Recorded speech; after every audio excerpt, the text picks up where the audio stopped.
অতি দুঃখের সহিত বলতে হচ্ছে তাণ্ডব পাইরেসি হয়ে গেছে। এটা কোনো কথা? একটা মুভি পাইরেসি হয়ে গেল। আপনি শাহরিয়ার শাকিল সে বললো যে পাইরেসি হওয়ার কোনো চান্স নাই, তারপর কিভাবে পাইরেসি হলো?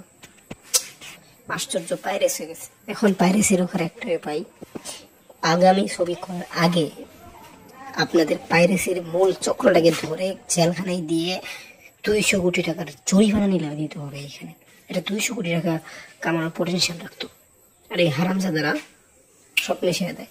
তুই পাইরেসি করি অসুবিধা নেই, কমসে কম একটা মাস তো যাইতে দিবি, 100 কোটি তো অন্য কামাইতে দিবি, তারপরে পাইরেসি করা দেখার বিষয় নাই। এখন কেন পাইরেসি করলি? ভালো কামাইতে দিবি না? সামনে এখনই তুই পাইরেসি করস, তোর সামনে তো আর বড় বড় ছবি আসবে না। পাইরেসি কি করবি তুই? অতিরিক্ত খাবার যাও, বেশি পাওয়া না। পাইরেসি আলাদা ঠ্যাং ভাঙা দরকার একেবারে। Thank you.